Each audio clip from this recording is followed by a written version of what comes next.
Bonjour, bonsoir à tous, vous qui nous suivez partout dans notre chaîne PNL Ministry officielle. C'est moi, votre humble serviteur, Jérès Mola Soko.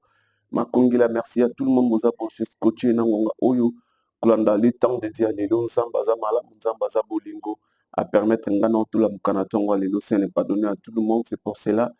Grâce à notre pasteur Gisèle, la ficherie de l'éternel, Nzamba lobela kapesa ke inspiration mikloso à lobela biso topé enseigner biso à travers ya enseignement topé prière. C'est pour cela aujourd'hui dit bon Dieu amour donc là na message oyo Nzamba inspiré qui pasteur Gisèle moment au solo la nae a inspiré a un message au peuple de Dieu bana Nzamba belé donc balandi message oyo surtout pour nanga donc merci beaucoup maman, c'est grâce à Dieu que non Nzambe wana sala ke non ngana mama tout na partie à réseaux sociaux.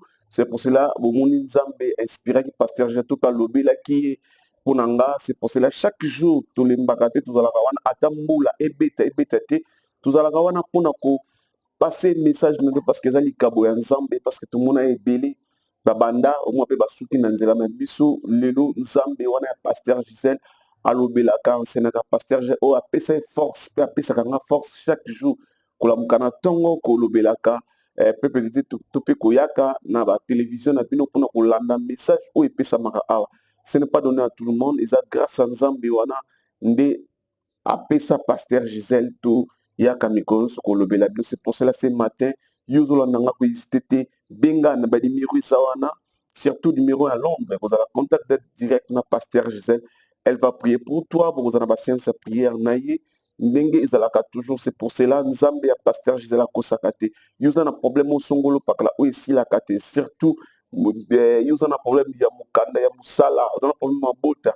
Puis sans Nzambe ya pasteur Gisèle confiance à copier solution na problème ou vous en wana ou ils ont l'équilibre wana et pas Nzambe ya pasteur Gisèle, pas Nzambe ya PNL Ministry. Akosaka te okomona li problème wana kozwa solution likambo wana kotrouva mes solution parce que Nzambe nde azalaka awa. C'est pour cela nasengi yo mon frère ma sœur nanga partout dans le monde entier en tout cas ko hésiter te problème non kopesa ma solution so kopesa confiance dans Nzambe ya pasteur Gisèle Nzambe kolobela yo akopia kimia kopia solution. C'est pour cela ce matin aza bolingo aza Nzambe wana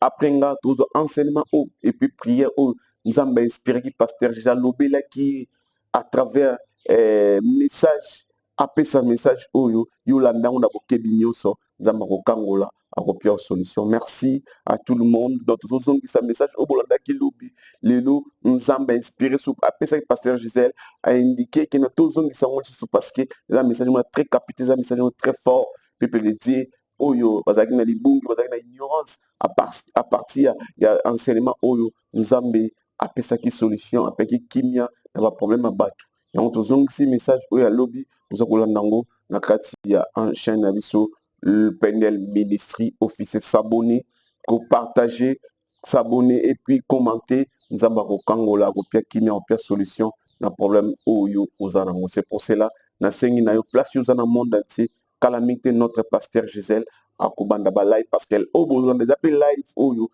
malgré ça audio mais bolanda live oyo bolanda na bokebinyo sukoyoka oyo Nzambe alobela ki pasteur Gisèle aloba ki pona yo ozolandanga ko zapenga ite pe ko zape biso te après nga tozo enseignement na biso oyo pasteur Gisèle Nzambe inspira ki alobela ki par rapport il y a la vie na biso e makambo belé oyo le kana vie na biso ba chrétien surtout na yo pe no bongoli mutema te grâce à cette émission le temps de Dieu Nzamba kosala okobongola motema okozwa kimia na banka oyo et simba te pas énorme et simba à travers cette émission. C'est pour cela je dis un grand merci à notre pasteur Gisèle la ficherie de l'éternel oyo Nzambe azosala calamité bomona décor et ko changer calamité bomona ba initiative ya malamu ekozala à l'état de Dieu émission calamité pour yamba ba pasteur pour yamba ba sala Nzambe belé ba chantre awa na kati émission na le temps de Dieu calamité bokozwa yango.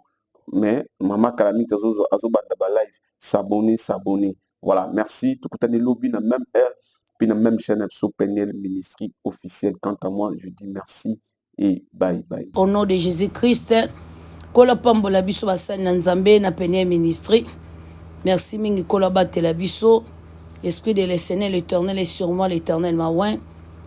Le sang de Jésus lave-moi complètement, couvre-moi et mon foyer par ton sang, rends-nous invisibles devant toute personne sur la terre. Nous sommes visibles à toi et que le Saint-Esprit de Dieu ait soufflé na bomo inanga tous les quatre, tout corps, âme, esprit nanga, ils allaient souffler rempli de la puissance du Saint-Esprit. Saint-Esprit, que la servante de Dieu abunga yo monana na limwa yo mimoni sama loba nesika na ngai, que la bouche de la servante de Dieu se taise et que toi tu sois un grand conducteur, un grand dirigeant du début, et tu diriges du début à la fin comme Alpha et l'Oméga, les premiers et les derniers. Dans ces moments où il y a une exhortation pour na libota ya bana na nzambe ya pene ministry, que le Seigneur vous bénisse abondamment. Bien aimé, étant aux autres enseignements, il faut bien écouter la parole de Dieu, s'il vous plaît. Bon, yoka loba nzambe penza bien aimé, parce que toza na ba origine bisika to uti.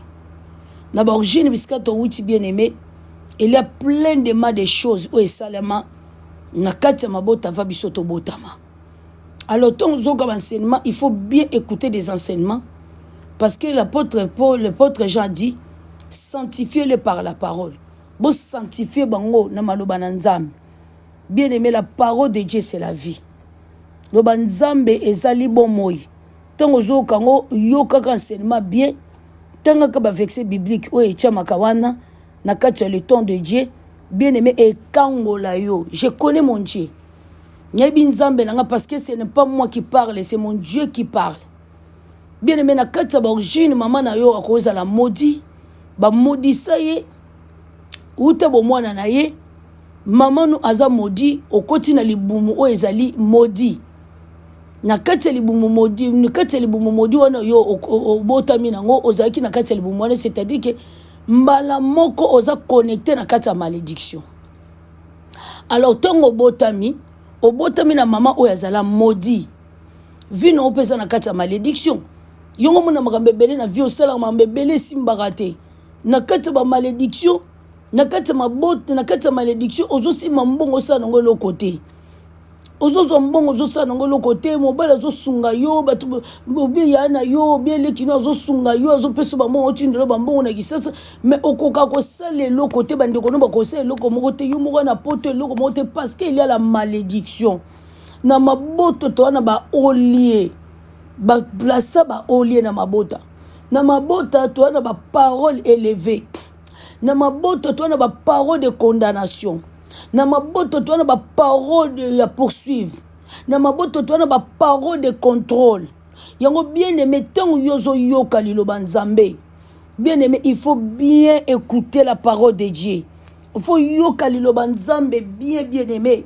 Parce que kolo zoloba na Deutéronome 28, Deutéronome 28, kolo zoloba na biso ni bien aimé. Kolo zo parler biso na Deutéronome 28. Et natangi na kombo na Yesu, si tu obéis à la voix de l'Éternel, ton Dieu, en observant et en mettant en pratique tous ces commandements que je t'ai prescrits aujourd'hui, Éternel, ton Dieu, te donnera la supériorité sur toutes les nations de la terre. Et voici toutes les bénédictions qui se répandront sur toi et qui seront ton partage. Lorsque tu obéiras à la voix de l'Éternel, ton Dieu, tu seras béni dans la ville, tu seras béni dans les champs, et les fruits de tes étrales, les fruits de tes étrales, les fruits de ton sol, les fruits de ton troupeau, le porte de ton gros et de ton menu bétail. Toutes ces choses seront bénies. Ta corbeille et ta hiche seront bénies. Tu seras béni à ton arrivée et tu seras béni à ton départ. C'est parce que pour obéir à Dieu, il faut écouter la parole de Dieu. Il faut écouter la parole de Dieu et de les mettre en pratique. Dans Deutéronome 28, dans verset 1, tu dans verset 6. Qu'on a total sur obéissance. Alors que dans verset 6, tu seras béni na arrivée na yo, puis tu seras béni na départ na yo. Yo outi wapi. Ozokende wapi, outi wapi, otelema wapi. Il est la malédiction. Ton père, tata notam soazaki maudit. tata na ota mususu azana biloko alibo tata mususu akonsakre na kati ya famille yo utie pa na ye alors to yo botami ozala ba malédiction bien aimé yangwana il faut prier il faut écouter la parole de Dieu. Le temps de Dieu et enseignement. Il faut bien écouter la parole de Dieu pour être délivré. Parce que le Seigneur a dit brisons leurs liens. Et Seigneur nous a la makila na Yesu briser ba lien na bomo ina yo. Yongo bien aimé, na osenga makila na Yesu na premier ministry. Il l'esprit de le Seigneur l'Éternel est sur moi, randa boshinde. Et qui sa puissance makila na Yesu kita et briser ba joug no son vie na yo. Et briser ba chaîne, et briser ba lien, et briser des alliances, et briser ba olier, et briser ba oba. Et briser ma parole de contrôle, ma parole élevée, ma loi établie, ma parole de poursuivre. Quand la lobby n'arrive pas à départ, c'est-à-dire que bisika yo outil, osa déjà na ma parole, osa déjà outil na lié, na oba posa ba lié, ba oba. Ba oba wana, c'est-à-dire que ça ba possession, ba posséda, ba biloko mabe ba tia bazo ba sala ba possession, ya biloko mabe ba cérémonie ya makambo ebele que bana na biso bisika no so ba okene ba obongate, mais dans le nom de Jésus-Christ, Jésus-Christ de Nazareth est supérieur, c'est Jésus qui gagne. Bien-aimé, na kati le temps de Dieu, eza azarte. C'est mon Dieu qui m'a recommandé. Il y a sa parole on a katia YouTube, na katia réseaux sociaux. C'est le Seigneur l'Éternel qui m'a parlé. N'est to kutana na l'homme de Dieu, le frère Girens, na kutane na nzela message. Nzamba pesa un message pour na musicien moko. Numéro frère Girens na zongo na vision. Depuis le Seigneur a pesa un message à musicien wana oume nango parce que le Seigneur a pesa un message à musicien belé. Ba vision belé la oumela nango et ce moment là le Saint-Esprit et besinga bandis koko tungisa nga pona ko pesa message ya musicien wana ndo ba tena opesa longo wapi noko lukana na contatant de komoko boye noko luka moye esimbate nzambe ay ko pesa ngai numéro frère Girens donc nzamba pesa ngai et c'est par là nde to kutana na ye na pesa message exact ya musicien wana des fois je reste ça na yebi na pesa message exact ndenge na loba ndenge ezalaki alors je connais mon Dieu nzambe langa azongisa bato ba déclarer pour banglais ba organe nzote kufi nzambe langa azongisa bango na bomoy nzambe langa pesa abana nzambe langa apesa nyonso c'est Jésus qui gagne. Jésus-Christ de Nazareth est supérieur. Que le Seigneur vous bénisse abondamment. Merci beaucoup. Dans le nom de Jésus-Christ de Nazareth. Amen. Pasteur Gisèle, alingi bino mingi na kombo na Yesu Masia bientôt. To banda ba live, venez na sali live pour na koyebisa yo. Faut bien écouter la parole de Dieu et les mettre en pratique. Merci beaucoup. Bonne journée. Dans le nom de Jésus-Christ de Nazareth. Amen. Pona nini pa komi ko zwa batu mo eba zwa su kimia pembe na ye ezate mobala komi ko minimiser mwasi ko tuna mwasi yo pe mwasi yo metongo mwasi wana ze ko la mama tembele butu na moyi matembele za ndunda ko sakana ngote mais on parle de batembele parce que na kisasa batu babande balona ngo na lupangu eza na facilité mutabuki ya salibo tangu mwasi wana zo buka matembele mwasi wana zo lambela yo mwasi wana zalaki mwasi moko malamu pa na yo azali mwasi moko kitoko pa na yo azaki mwasi ya motuya pa na yo mettons ka mobali azwi mbongo ayebi ke aza na droit okende restaurant aza na droit ke restaurant alie na ye ndenge ameli alie ameli na restaurant ayebi ke na restaurant kobimisa $100 $200 ekolobele lisusu eloko te mwasi wana akomi mutu mabe akomi kofinga mwasi elongi mabe akomi konéglige mwasi akomi kobenga mwasi oza koko comme ko bana moi soza su niveau na ngai te yo pe moi se niveau na nga tala nga nde na za tala ndenge yo za oyebi te ke basi banuna ka liboso mibali omoni ndongo nunite onuni mais bien aimé marcher dans la parole de Dieu tu ne seras jamais confondu. Marcher dans la parole de Dieu, paie, tout le monde te paie. Batunyo sabako boya yo. Batunyo sabako sundolo, mais si tu as la parole de Dieu, bien aimé, tu seras toujours victorieux. Victorieuse. Tu ne seras jamais confondu. Ogochola matin parce que tu marches dans la parole de Dieu. Parce que dans la parole, c'est par la parole de Dieu que le Seigneur l'Éternel bénit l'homme. L'homme est béni dans la parole. Nzamba pambolo mama. Nakati ya maloba na nzambe ne muta pambola maka. Hors de la parole de Dieu, l'homme ne sera jamais béni. Nzamba pambolo mama. Yango zo mona bato ebela zo sambela. Mais lokola azo marcher na parole te loko moko te malamu ezo simba na vie na ye azo baluka kaka rompre azo rompre kaka esika moko parce que parole nzambe na bomo ine eza te oza beni ndeni nzamba pambolo mama c'est la parole qui bénit parce que toute bénédiction eza na kati ya parole. Amen. Nzamba pambolo mosana nzambe mama ba prophétie nyonso esala ke vie a mutu vivre à l'honneur en bonheur c'est dans la parole de Dieu. Amen. Parce que la Bible nous dit Dieu est fidèle à sa parole, il garde la fidélité parce que c'est lui-même qui est la parole de Dieu. Bien aimé tozo mona ana vie à Jéroboam apesi mwasi kindoki. Mwasi wana zwi kindoki po mobali mutapesa kie kindoki. Obona mwasi wana zalaki na ebie pa na bango. Mwasi wana zalaki ni mwasi moko boboto. Mwasi wana zaki humble na vie. Mae kokuta na mobali aza orgueilleux. Mwasi pa komi orgueilleux.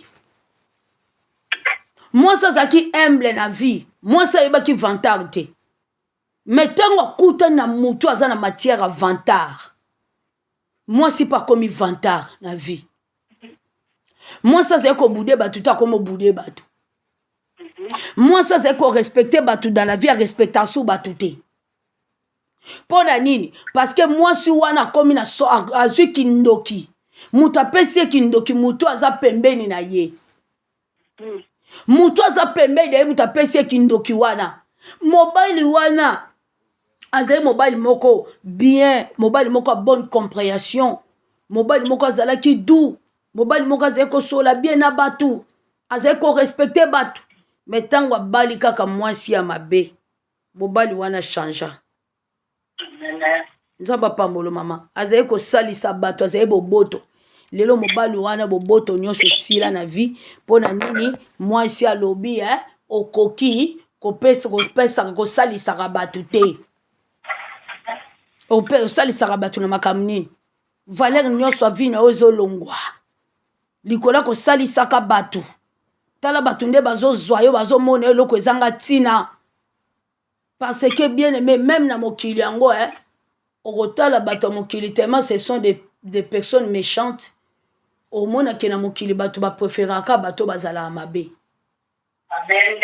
Nzamba pambolo mama soko za mabe na mokili bien aimé ba ko respecter pe ba banga yo eza lokwa mwana aza impoli mutu nyonso pa lo bana banga kai fille nyonso aza impoli garçon nyonso aza impoli eza la tate eza la mama soko aza impoli ba bengo kako mwana aza impoli.